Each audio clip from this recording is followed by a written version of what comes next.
Hello and welcome to Star Wars Galaxy. My name is Milo and I stole RJ's script on blue blaster bolts, so don't tell him.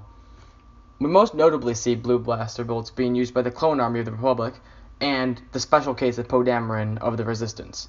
Now, we briefly touched on blue being infused with ion, but essentially ion weapons are really good for destroying anything robotic, from ships to droids, and I bet you can see where this is going.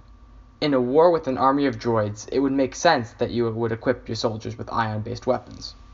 How does this fit into the concept that as the colors go across the color spectrum, the power increases?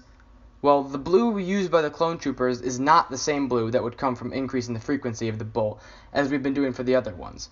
Instead, it comes from adding ion infusion to a cheaper bolt, such as a red bolt, that then turns blue. This is because simply increasing the frequency of the bolt would not add an ion charge to the bolts. Also, there's no reason the Republic would need to have massively powerful blue bolts to fight droids. That would be way too expensive, and the banking clan might not be so willing to give them a huge loan considering their support for the Separatists.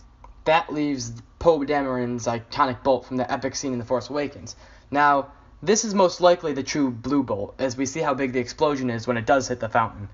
I guess First Order Stormtroopers have really powerful armor, and after all, it would make sense that the Resistance supplied their best pilot with the best gun in their armory.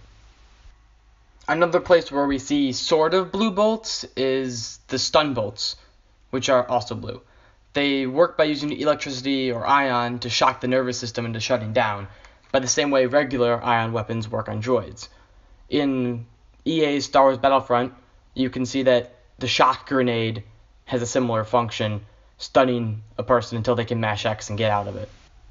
There's also the orbs used by the Gungans, or as they call them, boomas. But these things, they're probably a source of naturally occurring ion found in Naboo's large stores of plasma underground. And so that's another place you can find ion if you really like Gungans. Thanks for watching. Be sure to like, comment, and subscribe. And check out some of our other videos here at Star Wars Galaxy. Or check out our Twitter, @Star_Wars Galaxy.